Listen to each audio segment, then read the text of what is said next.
Adam Lerner, BrooklynPhotoworks.com, and today I want to talk about shooting things that you love and the opportunities that will come up because of that.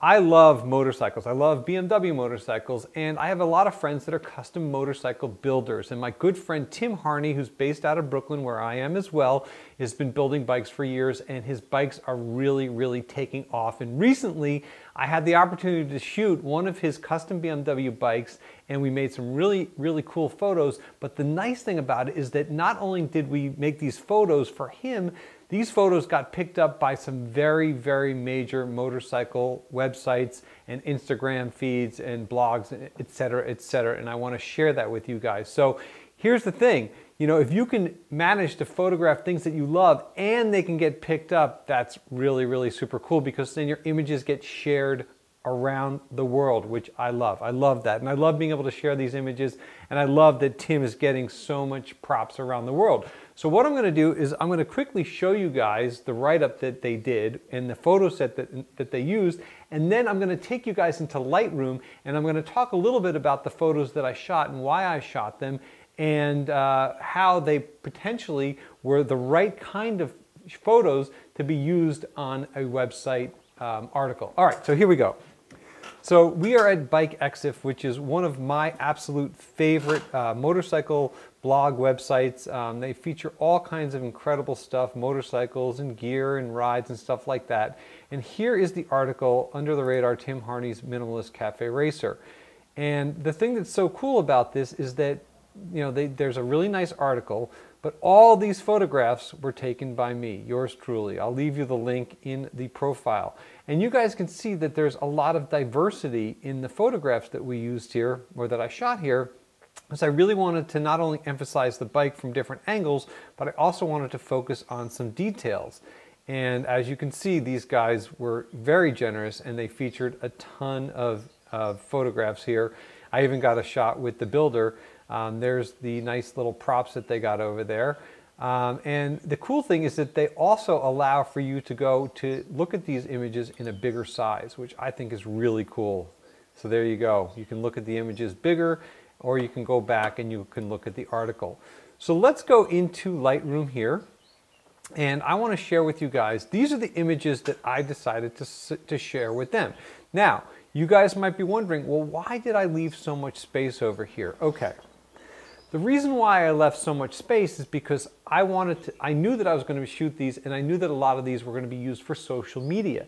Now, if I had shot things really tight to the edges, then that would not have allowed for square crops, which a lot of the blogs and a lot of the Instagram folks like to put on Instagram. And I knew that a bike like this was definitely going to get some internet traction. So even though I shot them a little bit wider, I knew that that would give the editor cropping possibilities. Now, obviously, I don't shoot with the intention of cropping my images. I try to shoot images where I want to really fill that frame and get all the information in there. But for social media or for magazine and editorial, oftentimes editors are going to want to move the imagery around. They're going to want to lay text or type over the images. They might need to have to put a masthead over the top. They might have a gutter that they have to think about. So if you can leave a little bit of room when you're shooting for editorial, that is not necessarily a bad thing.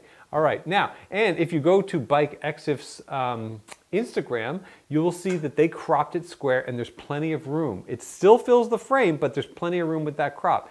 And some other Instagrams, like Cafe Racers of Instagram, they've got like over 750,000 followers. I think that there's like something like 12,000 likes on that image.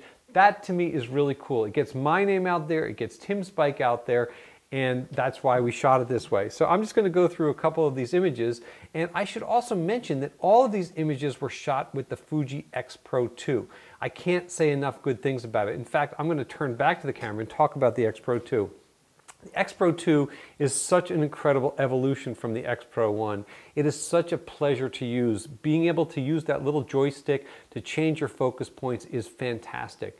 And I've paired that with the 56 1.2 Fuji lens, which is, I mean, it's just butter. You just get such incredibly tack-sharp focus on your subject, but you can let that background really kind of get soft and smooth, And the thing I also love about the Fuji is that the images are dense. There's something about the sensor that the color and the backgrounds just look really, really dense, really thick. There's a lot of information there. In fact, just strangely enough, I was looking at the raw files when I first started shooting the camera. The raw files are like 50 megs each, which is kind of crazy for a little, small compact camera.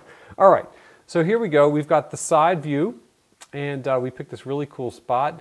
And then I'm getting other views here, other angles, and I'm using all these background elements there to really kind of tie it in. We've got these nice organic tones. We've got the organic tones of the dirt and of the wood and of the brick, and then we've got this really kind of nice crisp bike right here. And he does these bikes out of aluminum, so it's aluminum. This is all custom fabricated aluminum over here. This is obviously an aluminum block motor. And it really, to me, it sets the bike apart from the background. And I've placed the bike enough, distance from the background so the background is soft, but it's still thick. And I'll just show you guys really quick here. These were shot at f2.2, okay? So that's a really shallow depth of field, but you can see how tack sharp the bike is and how nice and buttery the background looks. And we'll just cycle through a couple of these different shots here. And you can see, this one I cropped it a little bit, but I think that that's okay. Got a little bit of a closer detail, turned the headlight on just to kind of give it, a little bit more of a look. And we just tried positioning it in a bunch of different places. Now that's the back of the bike, which looks really cool. Then I've got a shot of the builder with the bike, which I think is nice. And then an alternative shot of the builder with the bike. That's my buddy Tim. Then we got a detail shot, and you can see all the nice details in here, all the little refinements that Tim added to the bike. And these are really cool things. This is the kind of stuff that people really want to see. A nice detail shot down here of the cylinder head, detail shot of the front end. This is a different front end than a BMW front end. I think it came off a Yamaha. Another detail shot, and there you go. And that's what we're talking about right there. Okay, so if you guys also want, I can show you the before and after. Let me just pick one of these shots over here. All right, this is my edited image over here, okay? So if we want to see the before shot, this is the before shot. Now the before shot, right out of camera, that looks pretty good. We'll go to the after shot, boom, like that, all right? And you guys can see that right out of the camera, those images look really, really good. They're really sharp. There's tons of detail in there. However, I still feel that digital still has like a little bit of that kind of softness to it, and it doesn't have that punch. So I really wanted to punch these up, but I didn't want to make them overly contrasty, and I didn't want to make them overly dramatic, because this is really about this bike here. So as you guys can see, I added some contrast, I added a bunch of clarity. What else did we do here? And I think that I might have, no, I didn't add the dehazer on here at all. And I brought the highlights down a little bit because, just to kind of get a little bit more detail in some of these reflective areas over there. And that's basically it, all right? So here, let's just go back to the before and after, and you can really see how it pops. It just comes alive. It's just really crisp. All those details, all those midtones really pop out like that. So there you go. So if you guys have a particular passion about something that's really near and dear to you, you can go and make photographs about it. And then when you have an opportunity to share that with the world, it's fantastic. And remember, when you're shooting editorial, you want to leave room, you want to leave some space, because the images are likely going to get cropped one way or another, whether it's for a magazine, actually in print, or whether it's going to be used for social media. There's a good chance it's going to be cropped. And if you shoot things too tight, there won't be enough room, unless you're actually shooting details. But even so, you don't want to pull in so tight that there's no room for that. So cropping, again, it's not something that I really emphasize, but I think in a case like this, cropping is really important. So there you have it. That's it for now. If you have any questions or comments, please leave them below, and we'll see you soon.